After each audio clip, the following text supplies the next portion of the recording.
Antes de começar, inscreva-se para não perder os novos vídeos. Se você quer ver um caso ou tópico abordado pelo Paranormally Listed, então vá para criminallylisted.com e preencha o questionário na aba Sugerir um caso. Número 3. O incêndio do Teatro Iroquois Em 23 de novembro de 1903, o Teatro Iroquois foi inaugurado em Chicago, Illinois. Os proprietários o abriram antes do previsto, na expectativa de gerar mais lucros em vez de abrir no auge do inverno. Mas eles afirmaram que não cortaram nenhum custo. Na verdade, eles afirmaram que o prédio era a prova de fogo.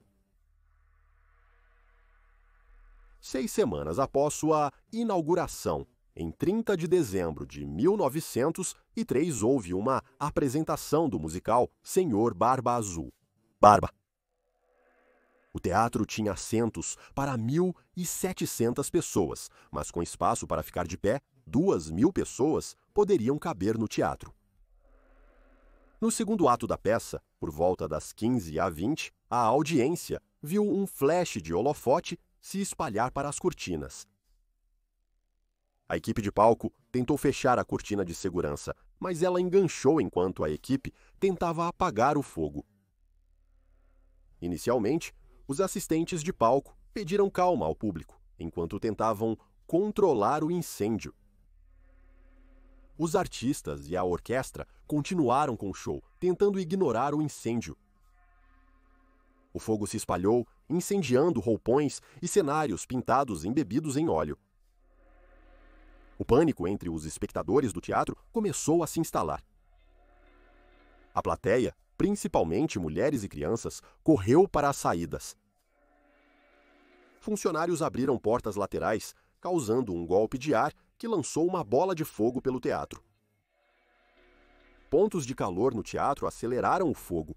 Apesar de ter quase 30 saídas de emergência, os membros da audiência não conseguiram encontrar as saídas de incêndio. Os proprietários do prédio não marcaram claramente as saídas. Além disso, muitas portas estavam trancadas para manter os invasores longe. As pessoas correram para as portas sob o toldo. Elas só abrem para dentro. Com a multidão se aglomerando contra a porta, as pessoas não conseguiam abri-las, deixando todos presos. Vários frequentadores do teatro, nos balcões, tentaram sair pelas escadas de incêndio do segundo andar. Porém, as escadas de incêndio estavam incompletas e as portas abriam para o vazio. Infelizmente, as pessoas foram empurradas para fora das portas e caíram até a morte. Em meio ao caos, os bombeiros não estavam em lugar algum. Descobriu-se que os donos do prédio nunca instalaram corretamente o alarme de incêndio. Um funcionário do teatro acionou o alarme de incêndio em um edifício próximo. Quando a equipe de bombeiros chegou, já era tarde demais. O fogo quase se apagou sozinho. O incêndio durou cerca de 15 minutos. Havia um silêncio assustador enquanto os bombeiros abriam a porta para encontrar corpos mortos empilhados em fileiras. Segundo um relatório, membros da plateia de 6 a 7 pés de profundidade foram encontrados, não em camadas, mas emaranhados e contorcidos em luta uns com os outros. 602 pessoas morreram e 250 ficaram feridas naquele dia. O incêndio no Teatro Iroquois é o incêndio de teatro e de edifício único mais mortal na história dos Estados Unidos da América. Embora nunca tenha sido provado em tribunal que as inspeções de segurança foram negligentes, um artigo na revista Smithsonian afirmou que os funcionários da cidade eram indiferentes às violações conhecidas. Nenhum dos proprietários do teatro enfrentou consequências legais. Havia rumores de possível suborno. Somente um indivíduo foi acusado legalmente pelo incêndio. Um barman foi acusado de roubar dos corpos no beco. O desastre levou os funcionários da cidade a revisar e aprovar os códigos de incêndio na cidade. Depois disso, os edifícios públicos passaram a exigir saídas de emergência marcadas e iluminadas, alarmes de incêndio e portas que se abrem para fora. Apesar da tragédia, o teatro foi reconstruído em 1926 e teve diversos proprietários ao longo do tempo. Em 2019, o teatro foi reaberto como o Teatro Nederlander, que ainda funciona hoje. O legado do incêndio do Teatro Iroquois permanece com o teatro. Supostos fantasmas afirmam isso. Muitos relataram experiências fantasmagóricas dentro e perto do prédio. O elenco e a equipe de várias produções viram figuras sombrias se movendo na varanda. As pessoas costumam sentir cheiro de fumaça nas escadas dos fundos. As pessoas viram aparições vestindo roupas do início do século. A ex-aluna do Saturday Night Live, Anna Gasteyer, contou algumas histórias sobre suas experiências no teatro em um episódio de Histórias de Fantasmas de Celebridades. Gasteyer interpretou Elphaba durante a temporada de Wicked, em Chicago, de 2005 a 2006. Uma coisa sobre a qual ela falou é o Beco da Morte. É o beco onde alguns espectadores no balcão caíram e morreram. Gasteyer disse: sempre teve o mais sombrio, mais escuro, mais desolado. Era um beco terrível, parecia terrível. Fim de citação. Gasteyer disse que havia cenas em que seu personagem voava, e enquanto ela estava acima do palco, em um arnês, ela viu grupos de pessoas que ela descreveu como citação, quase como famílias, reuniões de pessoas que estavam juntas. Fim de citação. Mas quando ela pousou, não havia ninguém. Ela também ouviu uma voz infantil a caminho do seu camarim. Novamente, ao dobrar a esquina, avistou uma mulher, com duas crianças usando trajes do começo do século XX. Então, de repente, eles desapareceram.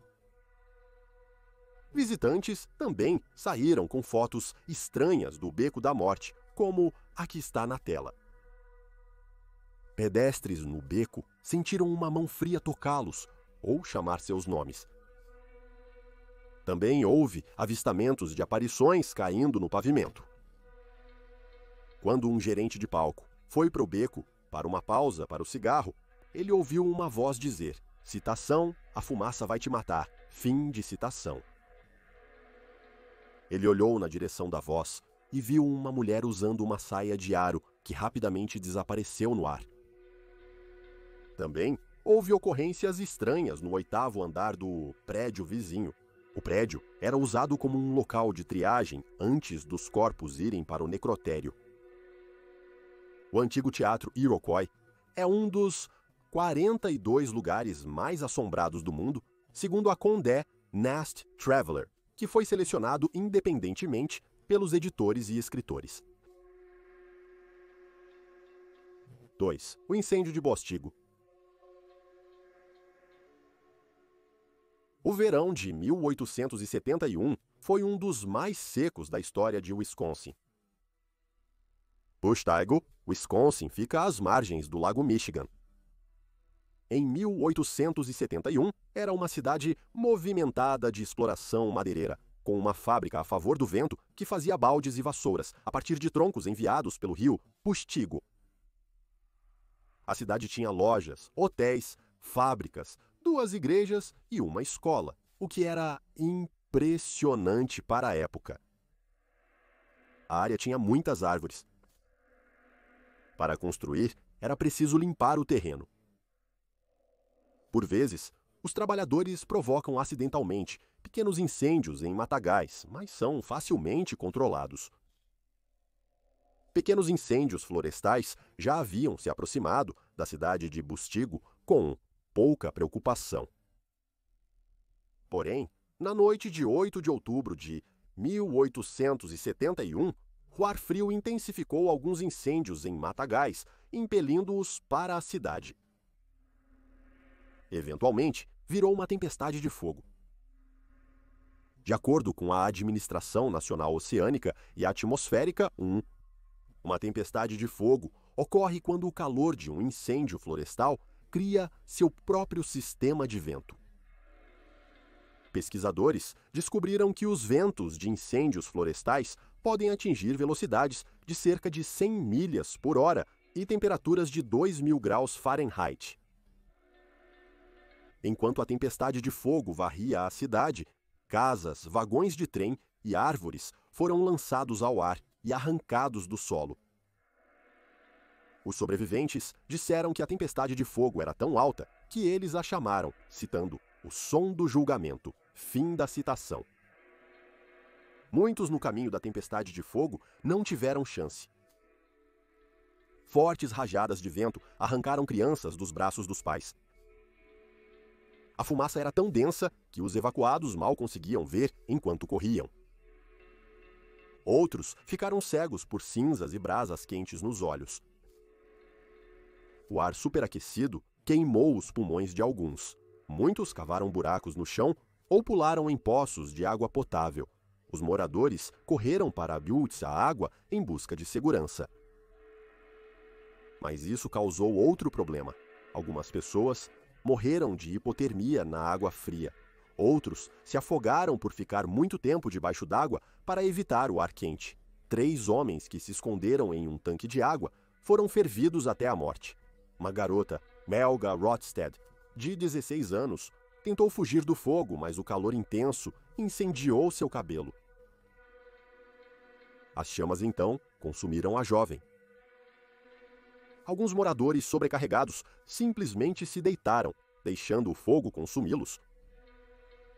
Após o incêndio, a cidade inteira foi destruída. Mais de 800 pessoas morreram na primeira hora. O fogo continuou a se espalhar. Na manhã seguinte, 16 outras comunidades, dentro de 1.875 milhas quadradas, foram destruídas. No total, entre 1.250 e 2.500 pessoas pereceram no incêndio. O número final foi difícil de calcular, pois os registros da cidade que não foram destruídos eram irregulares. Muitas vítimas foram queimadas de forma irreconhecível e enterradas em valas comuns. Um grande problema foi que famílias inteiras foram dizimadas, então, mesmo com restos mortais reconhecíveis, não havia ninguém para identificá-los. O incêndio de Bustigo é um dos mais devastadores da história americana. Curiosamente, outra grande catástrofe de incêndio aconteceu 250 milhas ao sul, em Chicago, no mesmo dia em que o incêndio começou. Conhecido como o Grande Incêndio de Chicago, cerca de 3,3 milhas quadradas foram destruídas, mais de 300 pessoas foram mortas e mais de 100.000 pessoas foram deslocadas. Apesar de mais mortal, o incêndio de Pestigo é amplamente esquecido devido ao Grande Incêndio de Chicago. Existem relatos estranhos de testemunhas sobre o incêndio de Pestigo. Por exemplo, várias pessoas afirmam ter visto um objeto preto girando no céu enquanto o fogo devastava a área. Em 1971, a revista de História de Wisconsin publicou o relato de testemunha ocular do padre Peter Pierron sobre o incêndio de 1871. Pierron era o padre local na época do incêndio. Ele escreveu, cito, "Quando o furacão se abateu sobre nós, muitos, surpresos e aterrorizados, saíram para ver o que estava acontecendo. Algumas dessas pessoas afirmam que então presenciaram um fenômeno que pode ser classificado como maravilhoso. Eles viram um grande objeto preto que se assemelhava a um balão que girava no ar com grande rapidez, avançando acima dos cumes das árvores em direção a uma casa que parecia estar marcada para destruição. Mal havia tocado a escada, quando o balão estourou com um estrondo alto como o de uma bomba, e no mesmo momento, riachos de fogo se espalharam em todas as direções. Com a rapidez do pensamento, A casa assim escolhida foi envolvida em chamas por dentro e por fora, de modo que as pessoas dentro não tiveram tempo para escapar. Alguns acreditam que isso era um objeto voador não identificado. No entanto, especialistas em incêndios florestais dizem que o que provavelmente viram foram detritos flutuando acima das chamas. Outras histórias estranhas vieram dos condados de Oligami, Brown e Manitouk. Todos eles estão dentro de 100 milhas de Estigo. Católicos alemães se fixaram nesses condados. Antes do incêndio, pessoas nesses condados alegaram ter visto um demônio semelhante a um menino. Uma descrição do demônio era, cito, uma longa cauda flamejante montando um grande veado preto com vários chifres espalhando fogo em seu rastro, fim de citação. Enquanto o fogo se alastrava para Champion, alguns moradores se abrigaram na capela. 12 anos antes, uma imigrante belga chamada Adele Brice construiu um santuário para honrar a Virgem Maria depois que ela afirmou que Maria a visitou no local. Ao sair da capela no dia seguinte, os residentes descobriram que a área ao redor da igreja estava intacta. Desde então, esse evento é conhecido como o Milagre do Fogo. É a única aparição mariana reconhecida oficialmente pela Igreja Católica nos Estados Unidos. Em 1951, no 80º aniversário do incêndio, uma marca histórica foi erguida na vala comum em homenagem às vítimas. O Museu do Fogo Bexigo foi inaugurado em 1963, no local da Igreja Católica de Santa Maria, o primeiro edifício construído após o incêndio. O museu abriga artefatos e histórias do incêndio. Visitantes afirmaram que o museu é assombrado. Alguns relataram ouvir vozes fantasmagóricas, ver aparições e sentir cheiro de fumaça. Um visitante relatou ver o prédio envolto em chamas fantasmas. As pessoas também afirmaram ter visto pessoas sombras ao redor da vala comum. O cheiro de fumaça segue essas aparições fantasmagóricas. Em setembro de 2013, a Rede de Investigação Paranormal do Centro-Oeste investigou o museu e a área ao redor. O equipamento eletrônico de voz fantasma da equipe captou várias gravações fracas. Em alguns de seus clipes, uma voz fraca pode ser ouvida dizendo "Eu sou Rachel". Em outra gravação, uma voz é ouvida dizendo "Eu presumiria que você viria aqui". Devido à forma brutal e aterrorizante como esses homens, mulheres e crianças morreram, e como seus restos foram tratados, não surpreende que não estejam descansando em paz. 1. O incêndio da escola Collingwood. 4 de março de 1908 começou como qualquer outro dia de escola na escola Lakeview, em Collingwood, Ohio. O zelador da escola, Fritz Herder, chegou às 6h30 da manhã para ligar o forno, assegurando que a escola estaria aquecida no início das aulas. Fritz, então, foi trabalhar em outra área da escola.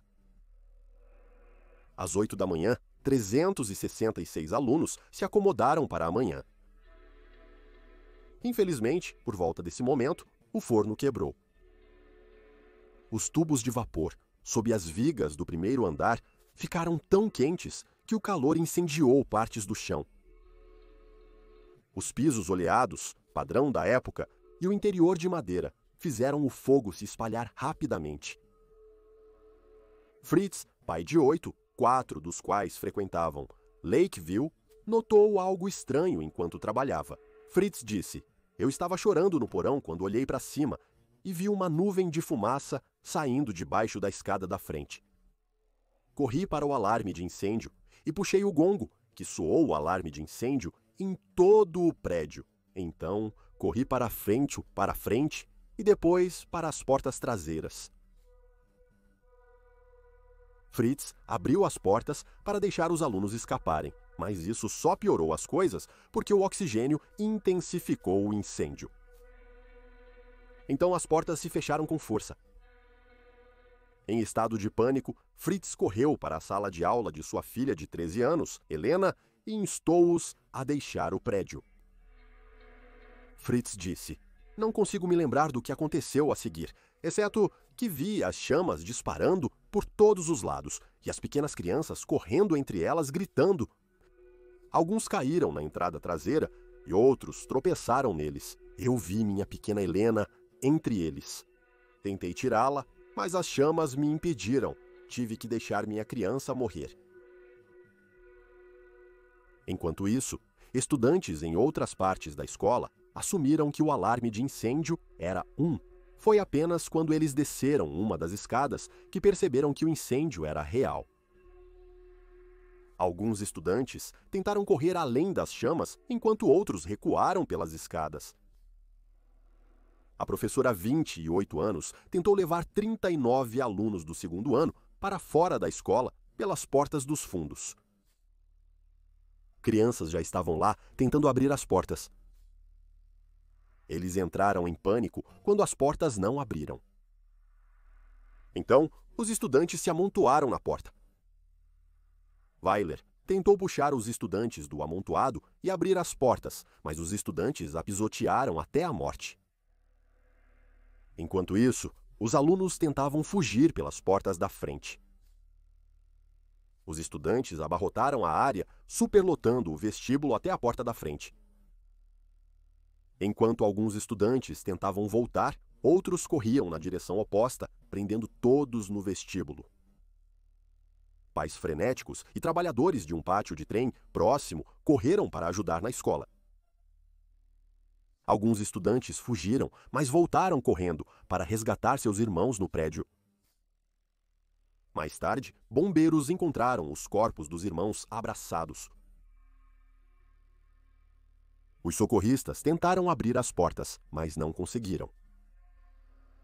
Os trabalhadores do pátio ferroviário chutaram e bateram nas portas de madeira sólida até que seus punhos estivessem sangrando. Eles acabaram quebrando janelas e ajudando os alunos a sair da escola. Fritz Herder, que ainda estava no prédio, entregava as crianças pelas janelas. Com as mãos queimadas de preto, ele permaneceu no prédio o máximo possível antes de escapar. Eventualmente, as portas traseiras se abriram por causa dos alunos tentando forçar a saída. A pilha de corpos tinha quase 6 pés de altura. Os socorristas tentaram desesperadamente resgatar as crianças dos escombros, mas as chamas os impediram. Eles assistiram impotentes às chamas engolirem as crianças. Por fim, as portas da frente se abriram, despejando outra multidão de crianças. A maioria deles já estava morta. Wallace Upton encontrou sua filha de 10 anos entre os mortos. Ela estava pisoteada e gravemente queimada, mas viva. Upton tentou salvá-la, mas não conseguiu libertá-la da pilha. Upton foi gravemente queimado no processo e recusou o tratamento médico por horas. Em outro caso, uma mãe veio ajudar e encontrou sua filha presa em uma pilha de alunos. Incapaz de tirá-la de lá, a mãe segurou a mão da filha enquanto ela morria.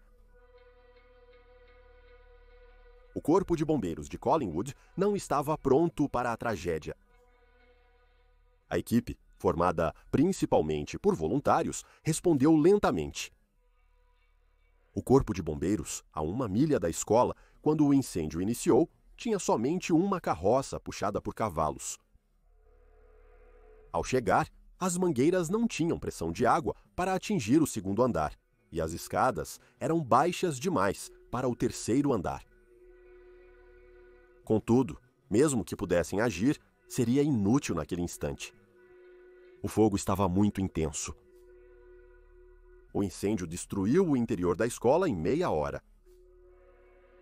Enquanto o fogo diminuía, bombeiros e trabalhadores ferroviários passaram horas separando os corpos. O chefe do batalhão dos bombeiros de Cleveland, Michael Fallon, descreveu como resgatou os corpos dos escombros queimados. Ele disse, cito, "Sob minha supervisão, o homem trabalhou com paz por cerca de 1 hora, mas achou este método muito lento e bastante difícil, pois até este momento só tínhamos conseguido cerca de 10 corpos devido às massas emaranhadas de corpos queimados. E como eu queria extrair os corpos sem emular, então decidi flutuar os corpos, colocando um grande fluxo de água sob cada um deles, criando assim uma pressão que se mostrou satisfatória. Os corpos flutuavam como carne em um tanque. Depois disso, nosso trabalho foi fácil. Fomos prejudicados devido aos pais das crianças mortas que clamavam para ter um vislumbre desses pequenos queridos enquanto eram retirados dos escombros do prédio para macas e ambulâncias, aspas fechadas. Os corpos foram levados para uma oficina de ferrovia próxima, que serviu como necrotério improvisado. Os corpos foram organizados em linhas de 10. Alguns corpos estavam tão carbonizados que partes caíam enquanto eram movidos, tornando a identificação ainda mais desafiadora.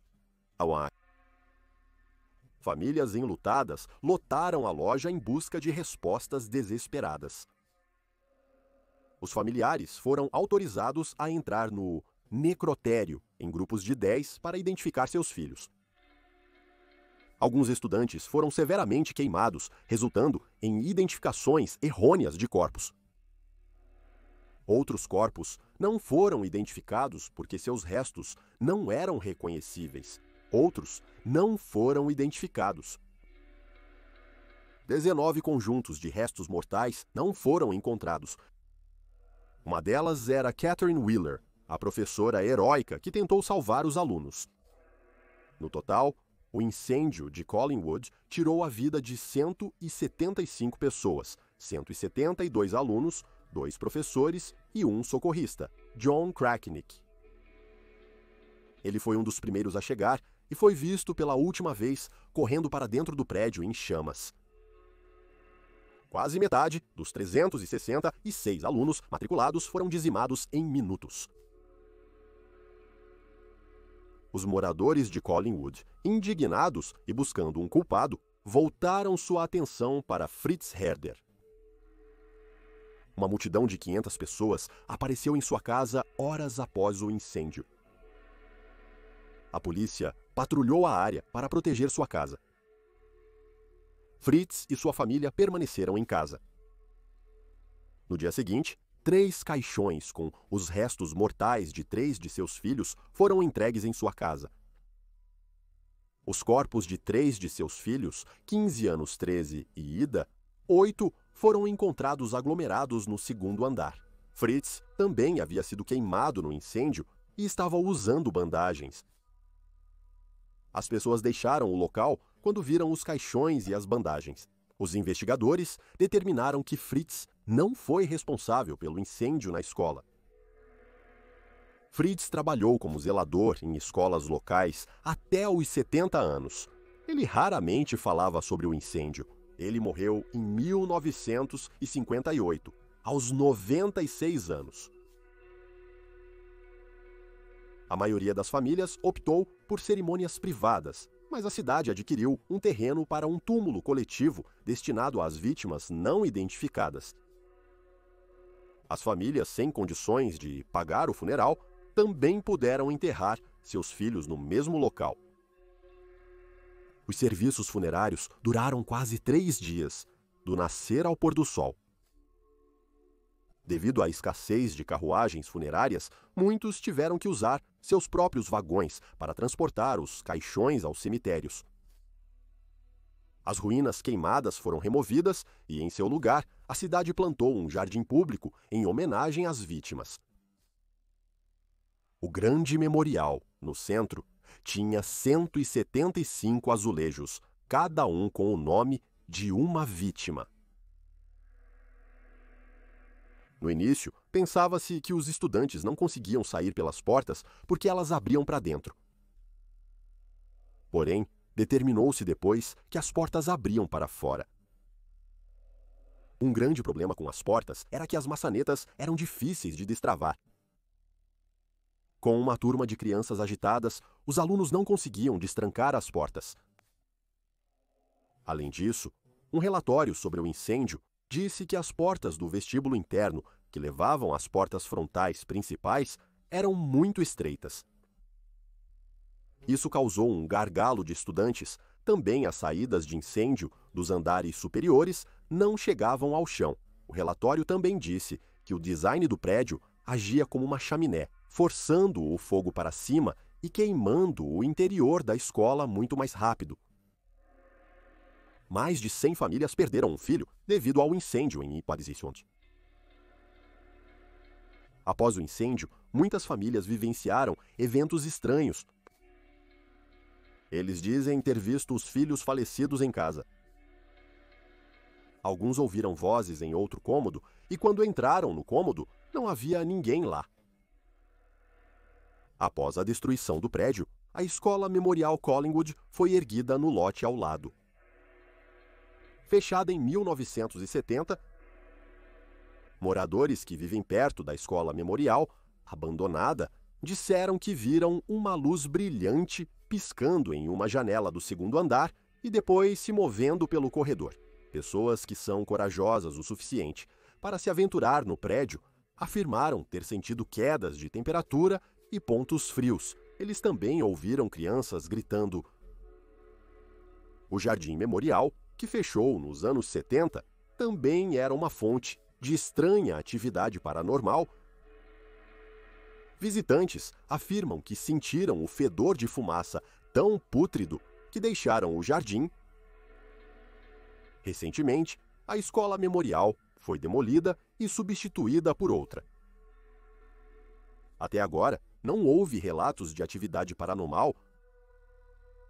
Esperamos que os espíritos das 172 crianças e 3 adultos que perderam a vida naquele dia finalmente estejam descansando em paz.